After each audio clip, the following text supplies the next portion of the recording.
শুধু টাকা রোজগারের ফিকির। দেশে থাইকা পারো, নইলে বিদেশ গিয়া পারো, কোনো না কোনোভাবে পয়সা রোজগার করো।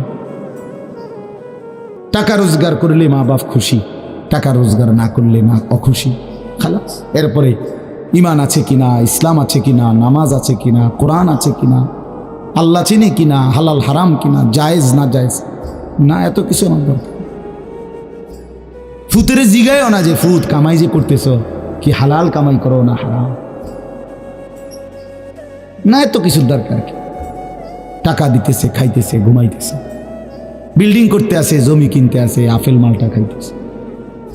এক ছেলে আমারে নিজে বলছে, আমি সবার ব্যাপারে বলি না, এক ছেলে আমারে নিজে বলছে, হুজুর আমি একটা দেশের নাম বলছে, যেই দেশে আমার কর্মটা ছিল, চলে আসছে ওই দেশ থেকে। আমার বলছে হুজুর আমার কর্মটা হলো এই, মদের বার, মদের হোটেলে নারী পুরুষ উলঙ্গ জিনা বিচার করে, আমার দায়িত্ব শুধু পাশে দাঁড়িয়ে মদের বোতল নিয়ে দাঁড়ায় থাকা, যতবার তারা চায় অতবার তাদেরকে মদ গ্লাসে ঢেলে দেওয়া, তাদের হাতে তুলে দেওয়া। এর বিনিময়ে আমার মাসে বেতন 2 লাখ টাকা। মুসলমান, মুসলমান,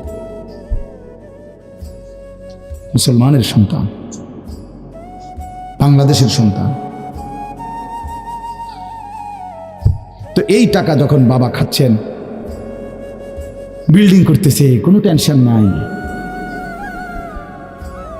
আমি আবারও বলছি, আমি সবার জন্য বলি না, ওই বলছে দেখে ওরটা কইছি, কথা বুঝছেন না, আমি তো নাম ঠিকানা বলি।